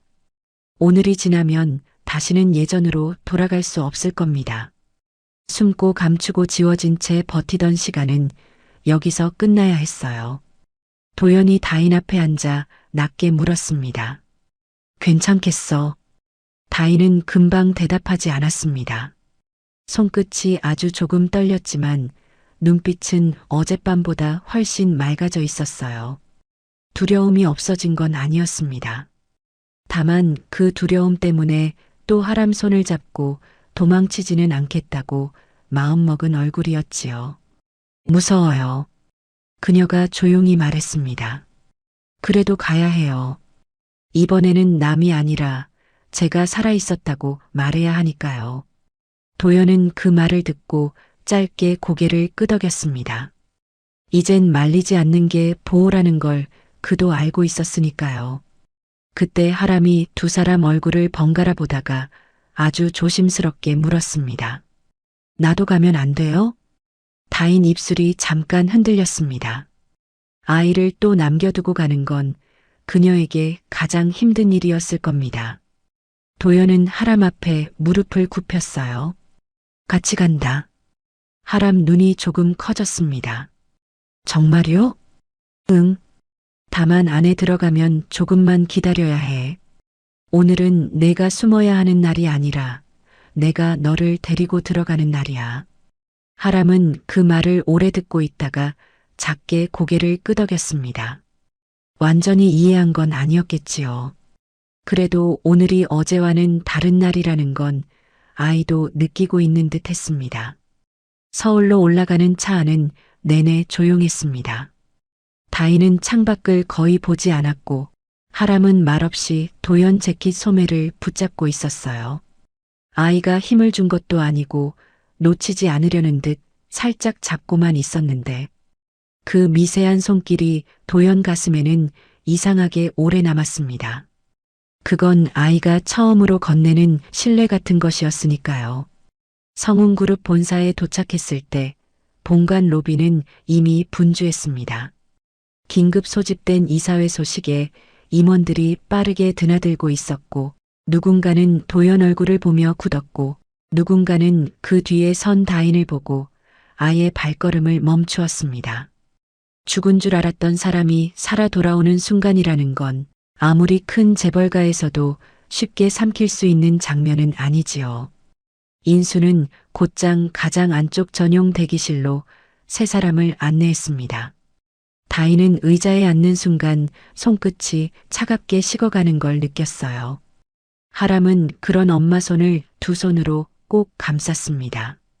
아이 손이 워낙 작아 다 덮이지도 않았지만 그래도 다인은 그 체온 덕분에 겨우 숨을 고를 수 있었지요. 도연은 시계를 한번 본 뒤 다인 앞에 조용히 섰습니다. 안으로 들어가기 전까지는 내가 먼저 말할 거야. 내가 힘들면 바로 멈춰도 돼.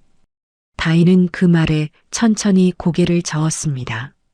아니요. 오늘은 멈추면 안 돼요. 도연은 한동안 다인을 바라보다가 아주 짧게 말했어요.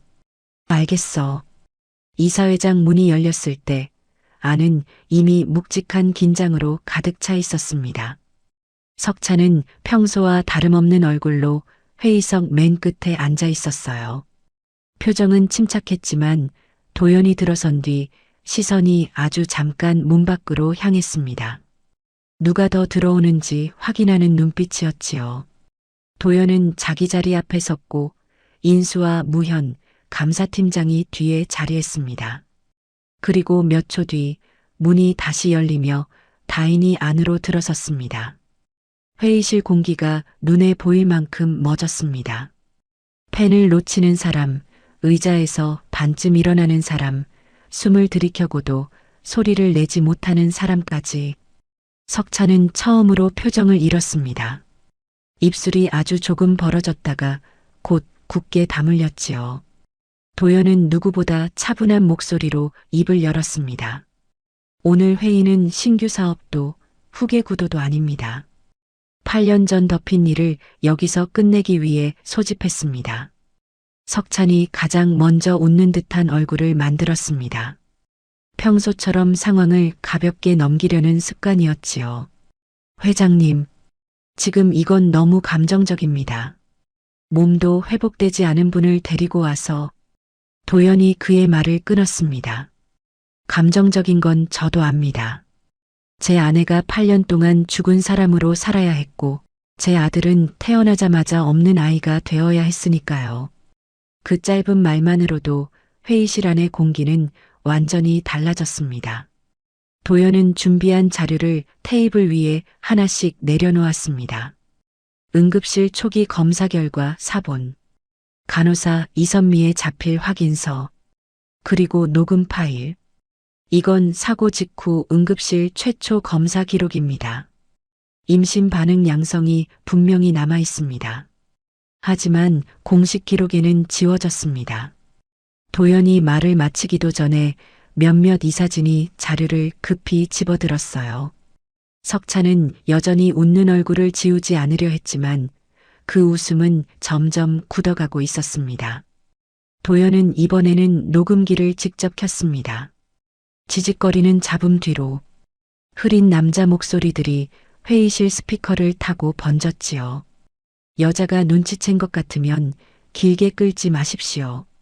누구도 움직이지 못했습니다. 잠시 뒤 이어진 두 번째 말.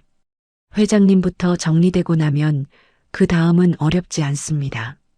그 짧은 문장들이 끝났을 때 회의실 안은 너무 조용해서 누군가 숨 삼키는 소리까지 들릴 정도였어요.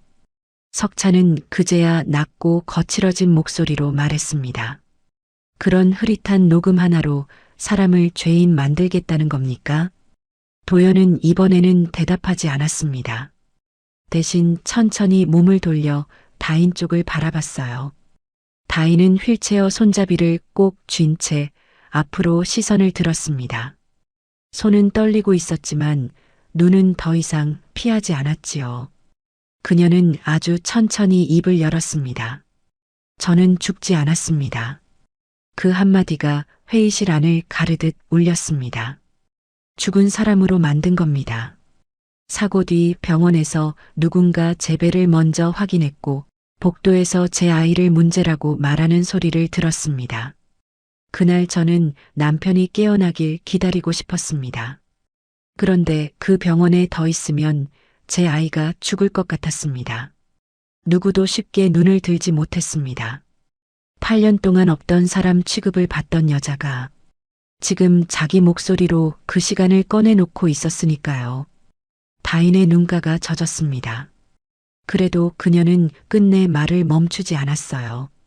저는 도망친 게 아닙니다. 살리려고 사라진 겁니다. 그 말이 끝난 뒤 도연은 회의실 문 쪽을 향해 고개를 끄덕였습니다.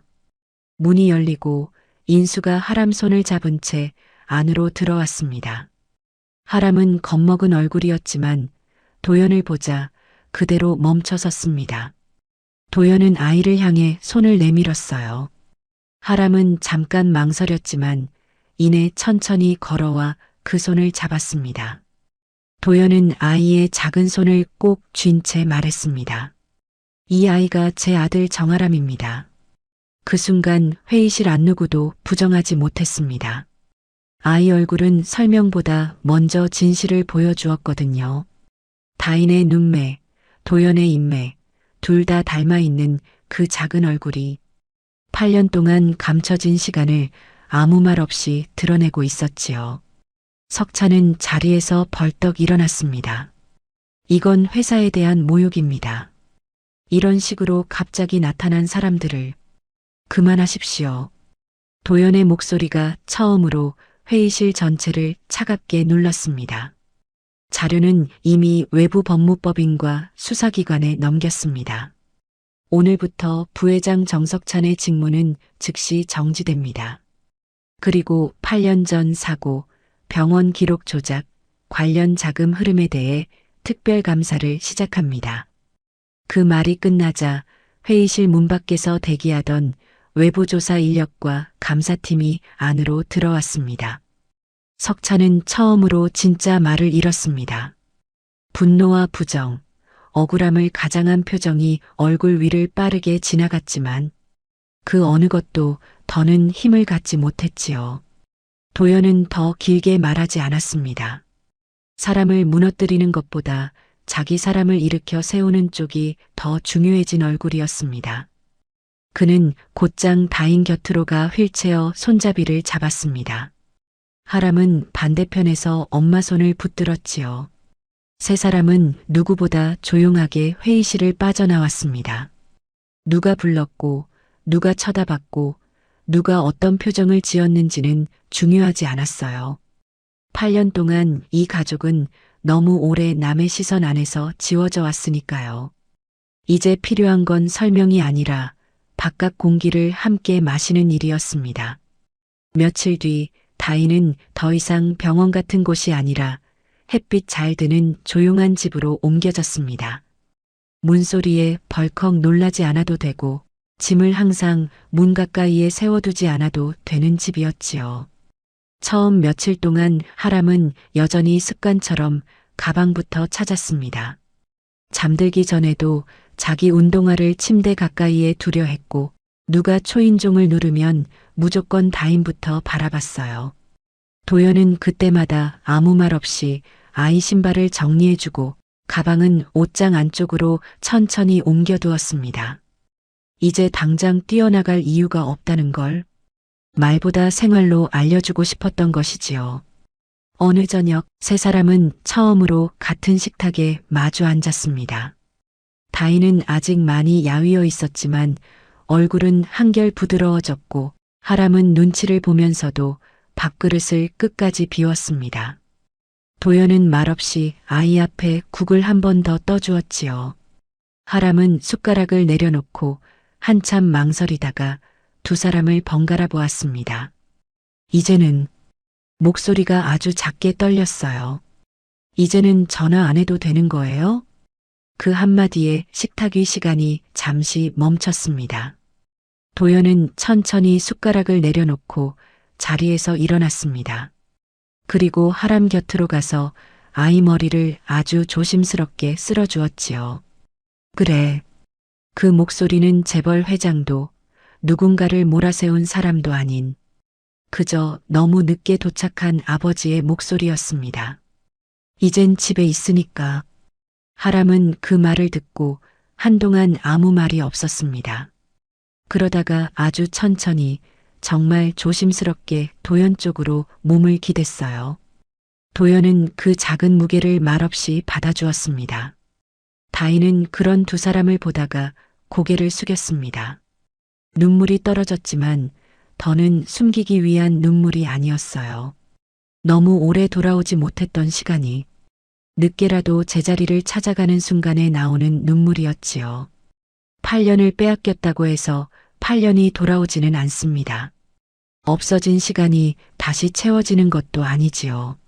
하지만 어떤 사람들은 그 많은 것을 잃고도 결국 다시 살아갑니다. 누군가를 놀라게 하는 기적이 아니라 같은 식탁에 앉아 같은 국을 나누는 조용한 저녁으로요. 그리고 그날 이후 하람은 더 이상 한밤중에 떨리는 손으로 전화를 붙잡지 않았습니다. 잃어버린 8년은 돌아오지 않았지만 세 사람은 이제 더는 숨지 않아도 되는 저녁을 함께 살아가게 되었습니다. 마음속에 전하고 싶은 이야기가 있으시다면 댓글에 남겨주세요. 구독과 좋아요 부탁드립니다. 더 좋은 사연으로 다시 찾아뵙겠습니다. 오늘도 건강하시고 행복한 하루 보내시기 바랍니다. 지금까지 빗속 사연이었습니다.